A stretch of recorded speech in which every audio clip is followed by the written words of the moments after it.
Si vous voulez bien, maintenant je vais accueillir Monsieur le professeur Hans Hermé avec Monsieur le professeur Emmanuel Hirsch pour conclure cette table ronde, cette journée, pardon. Pour conclure cette journée consacrée effectivement aux impératifs. Si vous voulez bien vous mettre, c'est vous qui allez présider, vous allez vous mettre à la tribune si vous voulez bien.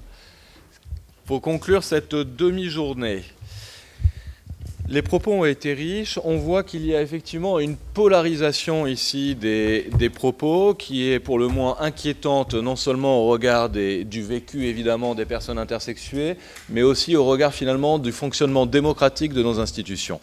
Il va falloir un jour ou l'autre sortir par le haut de cette polarisation, et pour sortir par le haut comme on le souhaite, nous attendons beaucoup du Comité consultatif national d'éthique qui doit prochainement rendre un avis sur la question des interventions sur le corps des personnes intersexuées. Cela étant, la polarisation existe, le fait de sortir par le haut est une nécessité, mais il est bien évident qu'il sera intolérable et inacceptable que l'on sorte par le haut en sacrifiant le corps et les droits des personnes intersexuées, ce qui n'est pas en question ici. Monsieur le professeur Hans Hermé, vous êtes membre du Comité consultatif national d'éthique et des sciences de la vie. À ce titre, vous avez un rôle essentiel justement dans la détermination de l'éthique, des bonnes pratiques, ce qui peut être fait, ce qui ne doit pas être fait en termes médicaux aujourd'hui dans notre pays et plus largement d'ailleurs en Europe en lien avec les autres comités équivalents. La parole est à vous. Je vous remercie infiniment pour votre présence. Bon, écoutez, merci beaucoup. D'abord, je me trouve sur une sorte de perchoir, alors que pour moi, c'est le professeur Hirsch qui devrait s'y trouver, puisque ça fait partie de l'invitation. Deuxièmement, je suis sous un tableau qui, au fond, ne me paraît pas très équilibré du point de vue du genre.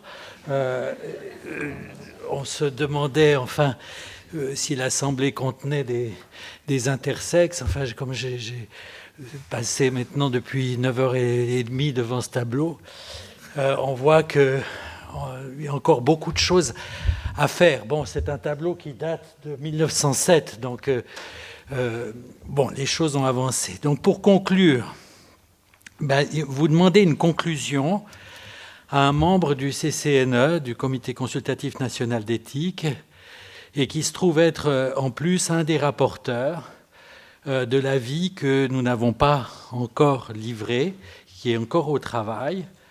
Et au fond, je pense que c'est important pour nous, et d'autres membres du Comité national d'éthique sont présents ce matin, c'est important pour nous d'être présents ici, d'assister à ce débat, d'apprendre de ce qui est dit, et cela débouche pour moi, parce que je n'ai pas préparé une conclusion à l'avance, c'est une conclusion qui vient de notes prises pendant la matinée, et également des réflexions du comité d'éthique. Ça indique la difficulté de conclure. Et je pense que le mot conclusion n'est peut-être pas le meilleur, puisqu'il faudrait d'abord dire que ce sujet nécessite une ouverture plutôt qu'une conclusion. Une ouverture vers le nouveau, une ouverture vers le différent, une ouverture vers le surprenant, et une ouverture qui soit à la hauteur de la dignité de ce qu'on a entendu, des souffrances en jeu.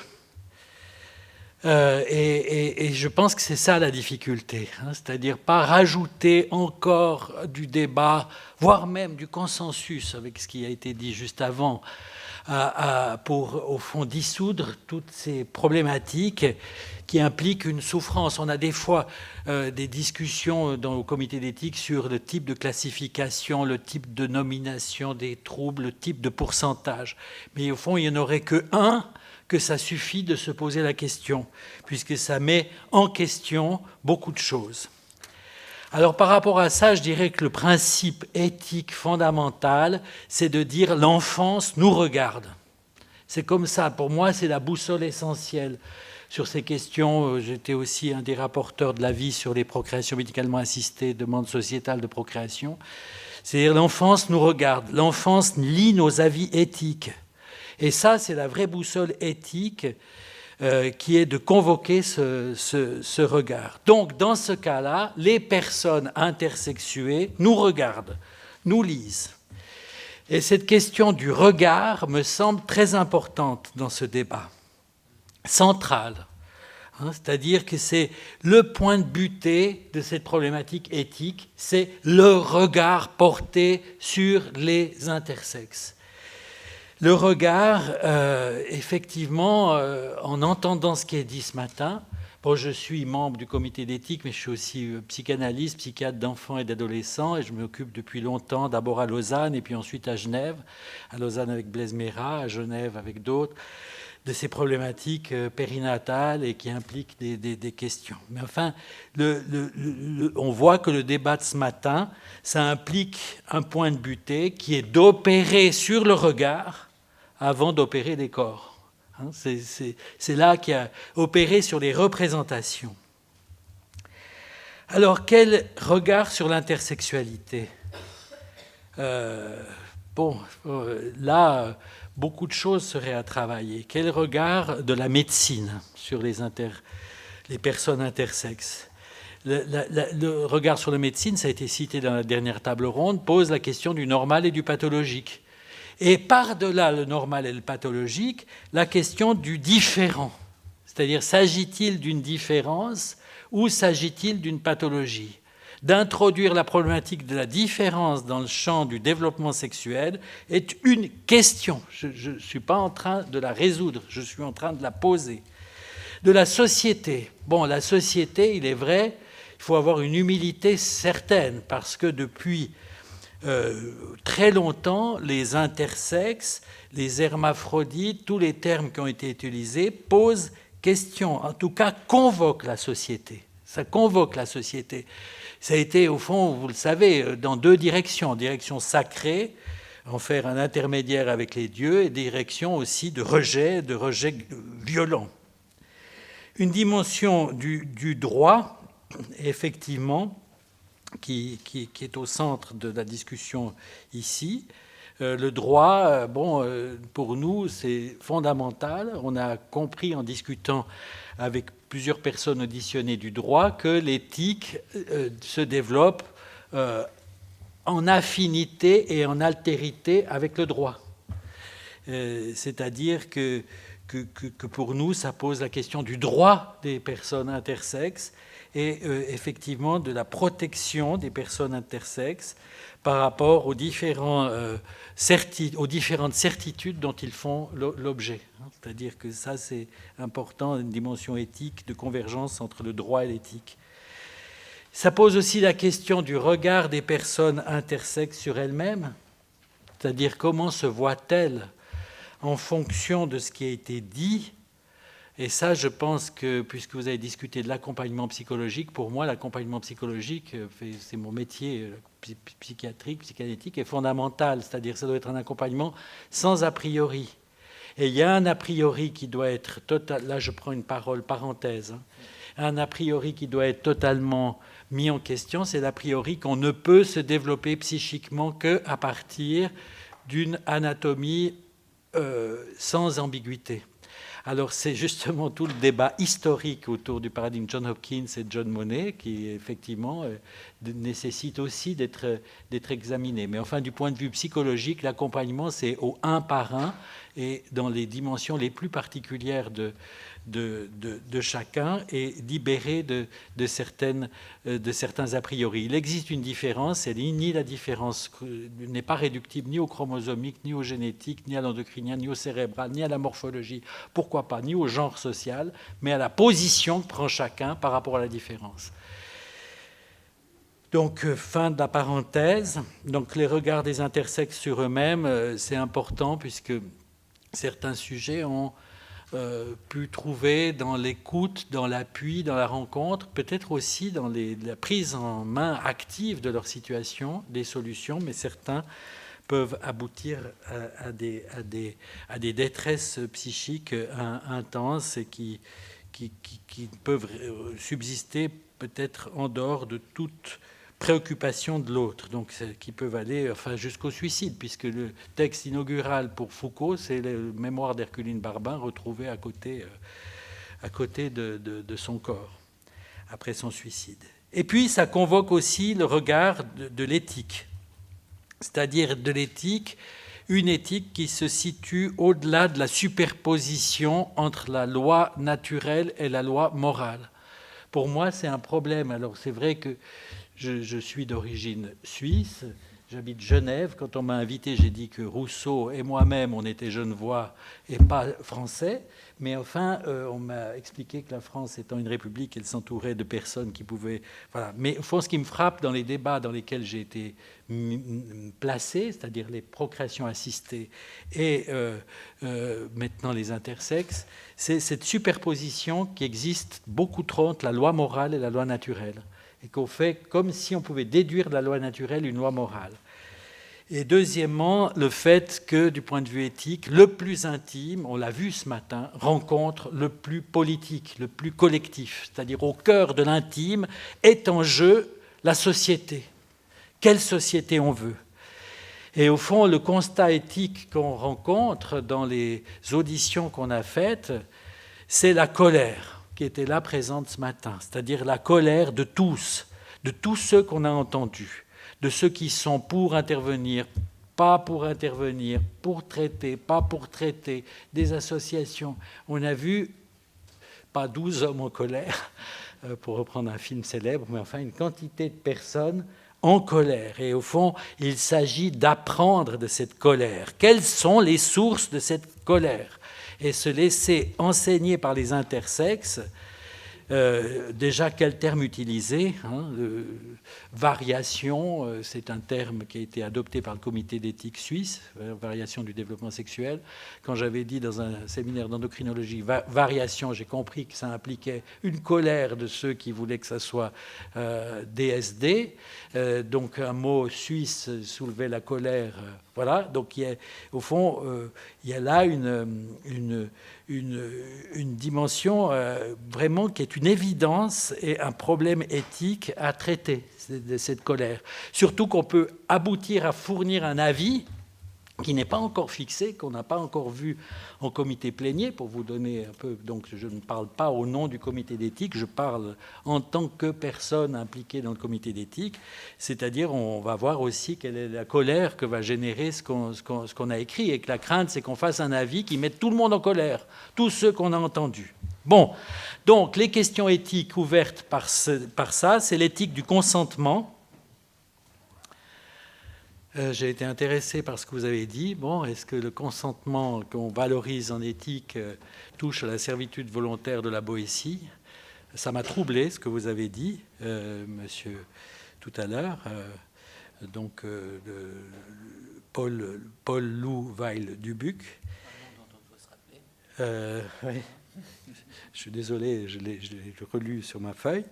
Donc une éthique, ça m'intéressera de discuter avec vous, une éthique du consentement, donc d'un consentement éclairé, qui ne soit pas un consentement esclave.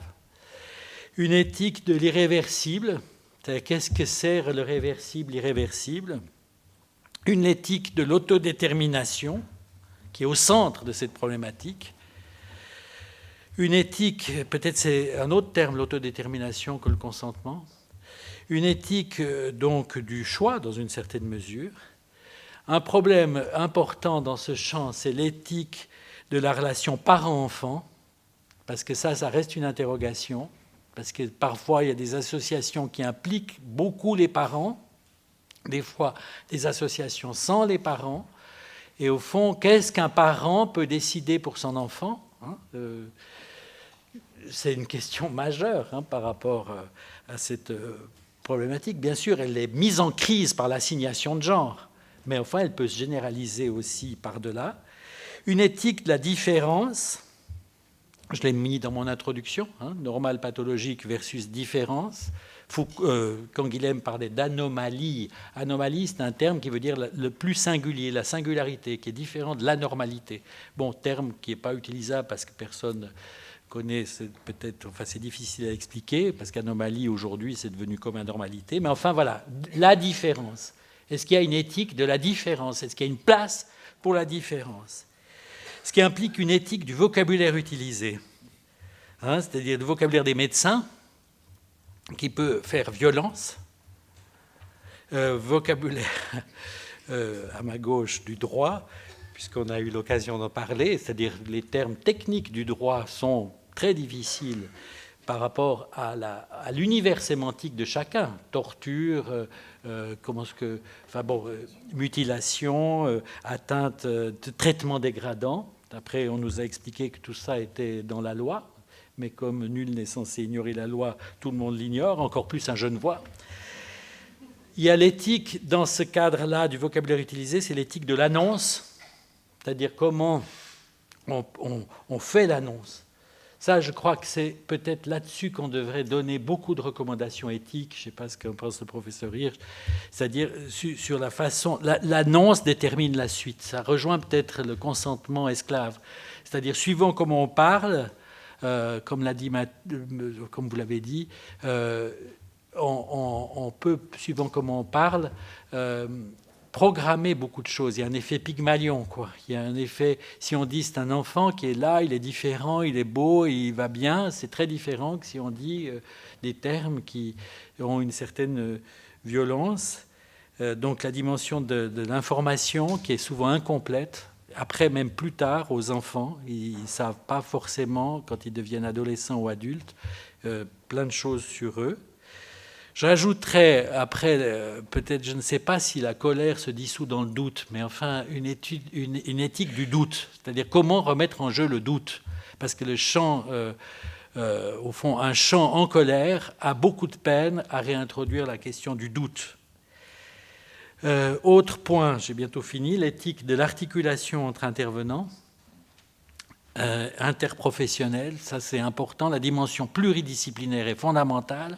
Et aucune discipline n'est par-dessus les autres et qui implique, entre les intervenants, pour moi, qui implique les associations, qui implique les personnes concernées, et qu'au fond, là, c'est quelque chose à découvrir, cette éthique de l'articulation intervenant. C'est quelque chose de complexe, également peut-être aussi par rapport à des dimensions qu'on n'a pas abordées ici, mais la religion, l'univers culturel, le choc qui peut exister entre des personnes de différentes cultures autour de ce que signifie. Si on a à traiter un intersexe inuit qui serait à Paris, ça sera très différent du voisin d'en face, donc, puisque chez les Inuits, ils ont une place sacrée. Un autre point qui est, pour moi, work in progress, c'est l'éthique du prénatal. Enfin, quelqu'un a parlé du prénatal dans un exposé. Ça, c'est pour moi majeur, c'est-à-dire que la souffrance d'un intersexe déjà là peut exister et être ravivée par les choix des parents dans la grossesse suivante. Et de dire, si on va faire un diagnostic préimplantatoire ou un diagnostic préconceptionnel ou un diagnostic prénatal avec le dilemme d'une interruption de grossesse qui, évidemment, pour la personne déjà là, signifie une violence énorme, c'est-à-dire que du genre, si on avait su, on n'aurait pas poursuivi. Donc ça veut dire que là, il y a un retour très complexe de la génétique prédictive prénatale et que ça, c'est un problème. Bref, pour terminer, une éthique en mouvement. C'est peut-être ça notre point qu'on aimerait introduire. Une éthique en mouvement, c'est-à-dire une éthique qui est work in progress. C'est-à-dire que la préoccupation qu'on a au CCNE, si je ne dis pas trop, parce que je ne suis pas le CCNE, mais je suis un membre du CCNE, où personne n'a évidemment le même avis, mais enfin, on construit des avis qui essayent de tenir compte de cette diversité. C'est-à-dire que les avis ne devraient pas être conçus comme inscrits dans le marbre. Ça aussi, Jean-François Delfrécy le dit souvent, c'est-à-dire quelque chose qui ne va plus bouger. Et qu'au fond, peut-être qu'on est capable de faire tel avis à tel moment. Mais c'est déjà contenu qu'au fond, ça pourrait changer. C'est pour ça qu'on examine périodiquement les lois de bioéthique. Donc une éthique qui change parce qu'elle est dans un monde qui change. Et il faut anticiper ce qui change.